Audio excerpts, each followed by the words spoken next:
রাজধানীর ফকিরাপুলের young man's club বিভিন্ন সময় বিভিন্ন ইস্যুতে সংবাদের শিরোনাম হয়েছে এই ক্লাবটি। ফ্যাসিস্ট স্বৈরাচার শেখ হাসিনার সময় মাদক ক্যাসিনো সহ অসংখ্য অপকর্ম হতো এই ক্লাবটিতে। এবার ক্লাবটি দখলের অভিযোগ ভিওডি বাংলার হাতে এসেছে। বিষয়টি তদন্ত করতে সরেজমিনে ভিওডি বাংলা টিম ক্লাবে গেলে প্রথমেই পড়তে হয় বাধার মুখে। একটি গোপন বৈঠকের খবর পাই আমরা। সাংবাদিকদের উপস্থিতি টের পেয়ে দরজা বন্ধ করেই চলে বৈঠক। বারবার প্রবেশের চেষ্টা করলেও বাধার মুখে তা সম্ভব হয় না।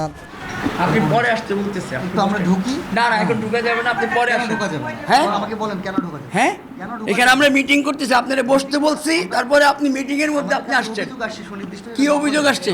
কে অভিযোগ করছে? অভিযোগ করছে। কে করছে? যে করছে সেটাকে তার কথা যদি আমি বলি তাহলে হ্যাঁ। না আপনি আমি তো বললাম আপনি বসেন, আমরা আপনার ফ্লোর দিতেছি, আপনি বসেন বসেন বসেন। পরবর্তীতে আমাদের চোখ ফাঁকি দিয়ে পালানোর চেষ্টা করে তারা। মুখ ঢেকে ক্লাব থেকে বের হয় অনেকেই। আপনারা গোপনে যাচ্ছেন কেন? আমি পাবলিক আপনারা লুকায় যাচ্ছেন কেন? আপনার ফুটেজ তো আছে। না আমি লুকায় যাবো না, আপনার পিছনে দরজা দিয়ে না বের হয়ে গেলেন। যেখানে যান যেখানেই যান। সমস্যা কি আসলে বলেন? সমস্যা কি বলেন? গোপনে বের হয়ে যাচ্ছেন কেন? হ্যাঁ গোপনে বের হয়ে যাচ্ছেন কেন বলেন, তারপর বলতেছি। না ক্যামেরা এইদিকে ফোকাস করেন। ফকিরাপুল ইয়ং ম্যানস ক্লাবটা হচ্ছে একটা স্বনামধন্য প্রতিষ্ঠান। ক্লাব মানে কি? এলাকার সোশ্যাল ওয়ার্ক, সোশ্যাল জম হবে, ভালো কাজকর্ম হবে, এলাকার পরিবেশ সুন্দর হবে, দ্যাটস এ ক্লাব। এইসব ক্লাবের মধ্যে ধরেন জুয়া হয়, ক্যাসিনো হয়। এর আগে আপনারাই দেখছেন এলাকায় ক্যাসিনো। বিষয়টি নিয়ে অনেকটা ধোঁয়াশা থেকেই যায়। এ বিষয়ে কেউ কোনো সুস্পষ্ট বক্তব্য না দিলেও এক পক্ষের অভিযোগ, দীর্ঘদিন বিদেশে অবস্থান করে পরবর্তীতে দেশে এসে ক্লাবটি দখলে নিতে চায় তারা। আমি বিগত 11 বছর কানাডায় ছিলাম।